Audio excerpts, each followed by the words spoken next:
Hi. Hello. నమస్తే. నేను మీ గణేష్ అఖిల. దీపావళికొచ్చాడు 'అబ్బవరం'. ఇండస్ట్రీకొక వరం. అంతే. సినిమా చూసి 2 రోజులవుతుంది. లిటరల్లీ రివ్యూ ఇవ్వాలన్న విషయం గూడా మర్చిపోయా. సినిమా ఎలా ఉంది అనంటే, నాకైతే చాలా బా నచ్చింది. ఎందుకు అంటే, ఒకటే రీజన్.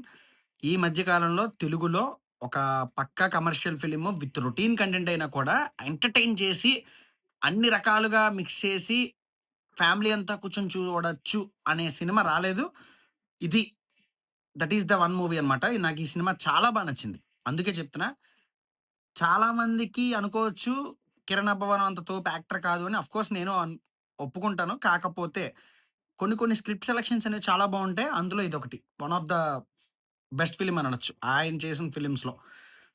సినిమా చాలా బావుంది. హీరోయిన్ పెర్ఫార్మన్స్ అవ్వచ్చు, ఇంటర్వెల్ ట్విస్ట్ అవ్వచ్చు, ఆ ఎంటర్‌టైన్‌మెంట్ అవ్వచ్చు, సెకండ్ హాఫ్‌లో హిలేరియస్‌గా ఒక 30-40 మినిట్స్ సీన్స్ బాగా వర్కౌట్ అయినియి. చాలా చాలా బాగా పండింది. కిరణ్ అబ్బవరం కూడా కొంచెం యాక్టింగ్ పరంగా చాలా యాక్టివ్‌గా చేశాడు. అండ్ సాయి కుమార్ గారు పెర్ఫార్మ్ చేశారు. నరేష్ గారు పెర్ఫార్మ్ చేశారు. మ్యూజిక్ బావుంది. సాంగ్స్ బావున్నాయి. ఆ కేరళ ఎపిసోడ్స్ అయితే అద్దిరిపోయినాయి. అండ్ ముఖ్యంగా కేరళలో ఒక ఓణం సీక్వెన్స్‌లో ఒక ఫైట్ సీక్వెన్స్ ఉంటది. చాలా వర్కౌట్ అయింది నాకైతే హిలేరియస్‌గా. అండ్ ఓవరాలే it's a decent watch film. So, ప్రతి ఒక్కడు థియేటర్‌లకి వెళ్లి ట్రై చేయండి మాక్సిమం చూడడానికి. ఓటీటీల్లో చూద్దాము అనే ఒక ఆలోచన, ఇలాంటి ఆలోచనలు ఏమైనా ఉంటే పక్కన పడేసి థియేటర్‌కి వెళ్లి చూడండి. So, signing off. మళ్ళీ మళ్ళీ మంచి మంచి రివ్యూలతో కలుద్దాం. నేను మీ గణేష్ అఖిల. బై.